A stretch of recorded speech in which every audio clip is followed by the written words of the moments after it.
حضرت سفیان بن عبداللہ رضی اللہ تعالیٰ روایت کرتے ہیں، وہ کہتے ہیں میں نے رسول اللہ صلی اللہ علیہ وسلم کی خدمت میں عرض کیا، یا رسول اللہ صلی اللہ علیہ وسلم مجھے کوئی ایسی جامع بات بتائیں، یا رسول اللہ ایسی بات بتائیں کہ پھر اس کے بعد مجھے کسی کی ضرورت نہ رہے، بس ایسی کوئی بات بتا دیں میں بے پرواہ ہو جاؤں سب سے۔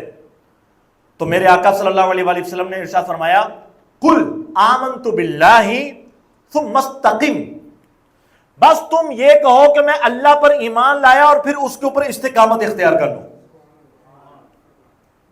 اب وہ بندہ وہاں پر دوبارہ آئے جس نے ایمان لایا، روزے رکھے، زکوٰۃ دی، حج کیا، سب کچھ کرتا رہا، لیکن آخری وقت آیا تو اس نے کلمہ کفر بول دیا، اب سب کچھ ضائع ہو گیا۔ کیا ہو گیا؟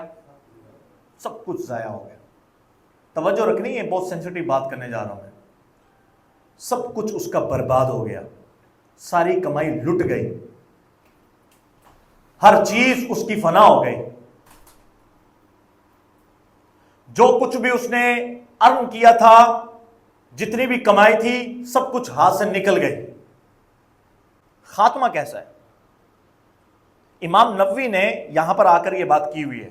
آپ فرماتے ہیں کہ ایک بندہ پوری زندگی کفر میں رہا اور آخری وقت میں جا کر اس نے کلمہ پڑھا اور یہی کہا آمنت باللہ، میں اللہ پر ایمان لاتا ہوں، یعنی جو اس کا تقاضا ہے، ختم نبوت ہے، وہ ساری چیزیں اس کے اندر انکلوڈیڈ رہیں گی، بس یہ کہا تو وہ مر گیا تو اس کی پوری زندگی ایک طرف ہوگی اور یہ جملے ایک طرف ہوں گے، وہ سیدھا جنت میں جائے گا۔ اور دوسری طرف کون سا بندہ تھا جس نے پوری زندگی کیا کیا؟ نیک اعمال کیے، روزے، حج، زکوٰۃ، بہت کچھ، بڑی لمبی فہرست ہے اس کی، لیکن آخری وقت میں آ کر ایمان چھن گیا تو اب ہر چیز تباہ ہو گئی۔ اور جو ایمان کے بغیر گیا، اب اس کا آپ لیول دیکھیں، آپ یہ چیک کریں کہ اس عمل کا ریئیکٹ کیا ہے، نتیجہ کیا ہے، ریزلٹ کیا ہے۔ وہ یہ ہے کہ اگر کوئی شخص، یہ میں بڑا سینسٹیو مسئلہ بیان کرنے جا رہا ہوں، اگر کوئی شخص گناہ گار ہے، خطا کار ہے، اسیاں شعار ہے، بڑے بڑے گناہ ہیں اس کے، آپ کی میری نظر میں سب سے بڑا بدکار ہے، وہ شرابی ہے، زانی ہے، اور اس نے دنیا کا کوئی گناہ چھوڑا نہیں ہے، سارے گناہ کیے ہیں، لیکن اگر ایمان کے اوپر اس کی موت ہوئی، کلمہ کفر نہیں بولا، ایمان پر چلا گیا، بالآخر وہ جنت میں ضرور جائے گا۔ یہ اصول ہے، بالآخر اس نے جنت میں جانا ہے۔ لیکن اگر ایمان چھن گیا تو پھر سب کچھ برباد ہو گیا، پھر تو کہانی ہی لٹ گئی، پھر تو سٹوری ختم ہوگی اس کی، پھر کچھ نہیں ہاتھ میں اس کے رہے گا۔ جو ایمان کے بغیر جائے گا وہ کبھی بھی، نیور ایور، کبھی بھی جہنم سے نکال کے جنت میں ڈالا ہی نہیں جائے گا، یہ اللہ کا حکم ہے۔ تو نتیجہ کیا نکلا؟ استقامت۔ یہ امپورٹنٹ ہے، یہ ضروری ہے، یہ بہت اہم ہے۔ ہمارے پاس جو سب سے قیمتی چیزیں ہیں نا دنیا کے اندر، سب سے قیمتی چیزیں، سب سے نمبر 1 پہ جو آتی ہے وہ ایمان ہے۔ وہ کیا ہے؟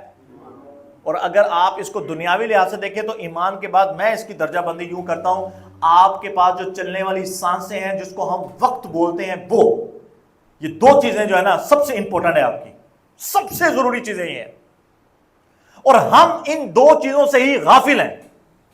حقیقت یہ ہے ہم غفلت کے اندر پڑے ہوئے لوگ ہیں۔ مجھے ایمان کی فکر کی، میں نے کبھی ٹینشن لی ہے ایمان کی، میں نے کبھی بیٹھ کر سوچا ہے کہ میں ایمان کے کس درجے پر ہوں، میرا لیول کیا ہے؟ میرا ایمان کیا یہ ہے کہ راستے میں چلتے ہوئے ہی ڈول جاتا ہے؟ کیا میرا ایمان اس لیول کا ہے کہ خدا نخواستہ اگر مجھے کوئی بلا لے، گناہ کی دعوت دے، تو میں اس گناہ کی دعوت کی طرف چل پڑتا ہوں؟ کیا میرے ایمان کا لیول یہ ہے کہ اگر میرے سامنے کوئی حرام چیز آ جائے تو ایمان ڈولنا شروع ہو جاتا ہے؟ لوگ 10، 20، 30، 100,000 یوروز کے لیے اپنا ایمان برباد کر رہے ہیں، ان کو پتہ ہی نہیں ہے کہ کتنی بڑی چیز اللہ نے دی ہوئی ہے اس کو۔ کیا کرو گے اس مال کا جو تمہارے پاس حرام کا آیا ہے؟ آج لوگ پیسہ دبا کے بیٹھے ہوئے ہیں، لوگوں کا پیسہ ہتھیا لیا ہے، ظلم کیا ہے، جائیدادیں ضبط کی ہوئی ہیں، قبضے کیے ہوئے ہیں، کیا کرو گے ان کا؟ ان قریب موت آئے گی اور پھر یہ وراثت میں منتقل ہو جائیں گی، قبر کے اندر مجھے پتا چلے گا کہ میں کیا کر کے آیا ہوں، حشر والے دن اس کا حساب میں دے رہا ہوں، کھڑا ہو گئے، لائیں جناب، نکالو ذرا فکتورے اپنے، تریس میترے چل رہے ہیں آج کل، اکٹھا حساب ہوگا، پورا حساب لیا جائے گا۔ تو ایمان اتنا کمزور ہے یار، کہ میرا ایمان اتنا کمزور ہے کہ میں اللہ کی تقسیم پر راضی نہیں ہوں، میں کہتا ہوں نہیں، وہ جو ہے وہ بھی میرا ہونا چاہیے، اس کے حق کے اوپر بھی مجھے ڈاکہ ڈالنا چاہیے۔ تو جو ایمان ڈول رہا ہے، موضوع پر رہنا چاہوں گا، جو ایمان ڈول رہا ہے اس کو پکڑنے کی عادت ہے یار۔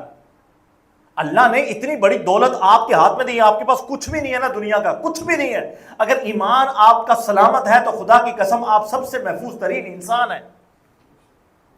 یہ کتنی زندگی ہے؟ آپ بتائیں کتنی زندگی ہے؟ 60 سال، 70 سال، 80 سال ہے، مر جائیں گے، لیکن قبر میں کتنی دیر رہیں گے کسی کو علم نہیں ہے، سینکڑوں ہزاروں سال۔ حشر کا دن پھر ہمارے سامنے ہے، 50,000 سال کا دن ہے، میرے مصطفیٰ نے فرمایا، کھڑے ہو کے حساب دینا پڑے گا۔ پھر جہنم کی وہ آگ ہے، فرمایا کہ اگر سوئی کے نوکے کے برابر بھی دنیا میں پھینکی جائے تو دنیا و ما فیہا جو کچھ ہے جل کر راکھ ہو جائے گا، ایک ذرہ اس کی آگ اتنی ہیوی ہے۔ تو میں نے کس کے لیے اپنا ایمان بیچ دیا ہے؟ نوجوانوں سے میں کہہ رہا ہوں، ہمارے ایمان کی حالت اس وقت کیا ہے؟ مجھے افسوس ہوتا ہے جب میں کہتا ہوں اپنے نوجوانوں سے آؤ نماز پڑھنے کی طرف چلتے ہیں، کپڑے ٹھیک نہیں ہیں۔ بتائیے کتنا بےہودہ جواب ہے۔ آپ کیا ناپاک کپڑوں کے اندر پھر رہے ہو؟ اگر ایک گھر کے اندر جنبی شخص ہونا تو رحمت کے فرشتے نہیں آتے۔ جنبی سمجھتے ہیں آپ، جس کے اوپر غسل فرض ہے، اور آپ نحوست لے کے گلیوں بازاروں میں پھر رہے ہو، پھر کہتے ہو زندگی میں برکت ہی نہیں ہے۔ زندگی میں برکت مال و دولت کا نام نہیں ہے، یہ کسی نے غلط ہمیں بتایا ہے۔ جو ایمان اللہ نے دیا نا اس کو پکڑے، اس پر استقامت حاصل کرنے کا طریقہ ڈھونڈے، کیسے میں اس کو اپنے ساتھ اٹیچ رکھ سکتا ہوں، میں یہ نہ ہو کہ میرا ایمان مجھ سے سلب کر لیا جائے۔ آپ پڑھے بزرگوں کو، جو ایمان کی فکر نہیں نہ کرتا، ڈر ہے، اندیشہ ہے کہ اس کا ایمان اس سے چھین لیا جائے۔ کتنے بہکے آپ نے دیکھے ہیں، پڑھے لکھے ہیں، عبادت گزار ہیں، سب کچھ کرتے ہیں، لیکن بعد میں پتہ چلتا ہے کہ معاذ اللہ کسی نے نبوت کا اعلان کیا ہوا ہے، کسی نے معاذ اللہ اولیاء کی گستاخ بن گیا ہے، کچھ صحابہ کا، اہل بیت کا گستاخ بن گیا ہے، عقل بالکل ختم ہو گئی ہے، اپنا ایمان ضائع کر لیا ہے ان لوگوں نے۔ تو اتنی قیمتی اللہ نے چیز دی ہے اور اس کی ہم نے قدر کیا کی ہے؟ اور دوسری چیز ہے وقت۔ وقت جو اللہ نے ہمیں عطا کیا ہے، اس کا استعمال یہ بہت امپورٹنٹ چیز ہے، آج کے دور کے اندر بہت بہت ضروری ہے، اس سے ضروری کوئی چیز نہیں ہے آپ کے پاس۔ وقت خریدا نہیں جا سکتا، وقت واپس پلٹا نہیں جا سکتا۔ آپ وقت کے ساتھ جو چلا گیا اس کو ریٹرن لا نہیں سکتے۔ جنتیوں کو بھی صرف ایک بات کے اوپر حسرت ہوگی جنت کے اندر، جنت میں حالانکہ حسرت نہیں ہے، یعنی وہاں پہ جا کے کوئی غم تکلیف ہے ہی نہیں، لیکن فرمایا ایک حسرت ان کو بھی ہوگی۔ پوچھا وہ کون سی؟ فرمایا کہ ان کو اس لمحے پر حسرت ہوگی جس میں انہوں نے غفلت میں گزار دیا یا اللہ کی عبادت نہیں کی تھی، اس پہ ان کو بس حسرت ہوگی۔ میرے کتنے گھنٹے، آپ جا کے ذرا چیک کرو اپنے موبائل کے اوپر، ذرا پوچھو اس سے کہ میں کتنے گھنٹے اسکرین کے اوپر رہتا ہوں۔ کوئی 8 گھنٹے ہے، کوئی 10 گھنٹے ہے، کوئی 4 گھنٹے ہے، کوئی 5 گھنٹے ہے۔ یار خدا کے واسطے یار، اگر قرآن پاک کا بول دو تو کہتے ہیں مولوی صاحب کی تقریر سنی تھی، چلو کوشش کریں گے، لیکن وہ بس کوشش کہاں گئی ہے؟ کتنی دفعہ نیت کی ہے میں نے نماز پڑھنے کی، میری نماز نہیں ہے میرے پاس۔ ہم نے اتنی لائٹ لیا نا اس کو، نماز کو اتنا لائٹ لیا ہے میں کبھی کبھی اس چیز کے اوپر انتہائی پریشان ہوتا ہوں کہ ہماری قوم نماز کو اتنا لائٹ لیتی ہے، اور ان کو پتہ نہیں کس پیر بابے نے سمجھا دیا ہے کہ 4 دیگے چڑھاؤ اور تم کسی کے مرید ہو جاؤ، تم نے جنت میں چلے جانا ہے۔ یہ کس نے آپ کو سمجھایا ہے؟ کسی حدیث کے اندر یہ نہیں ہے بھائی۔ نعت خواں وہ سنتے ہیں جو کہتے ہیں جناب بس جہنم میں تو کیا میرا سایہ نہ جائے گا، وہ لٹا رہے ہیں اوپر جناب، وہ ساتھ پڑھ رہے ہیں، تو وہ نعت خواں بھی ایسے ہم سنتے ہیں۔ کوئی قوال سن رہا ہے، کوئی پتہ نہیں وہ کوئی پیر صاحب پکڑے ہوئے ہیں جو ان کو بتا رہے ہیں کہ نہیں اس کی ضرورت نہیں ہے، یہ تو مولویوں کا کام ہے۔ خدا کے واسطے سے جاہلوں سے بچیں، ایسے لوگوں سے دوستی یاری کریں جو نماز پڑھتے ہیں، جو رب کے قریب ہیں۔ سب سے پہلے جس چیز کا سوال اللہ کرے گا وہ نمازی ہونی ہے۔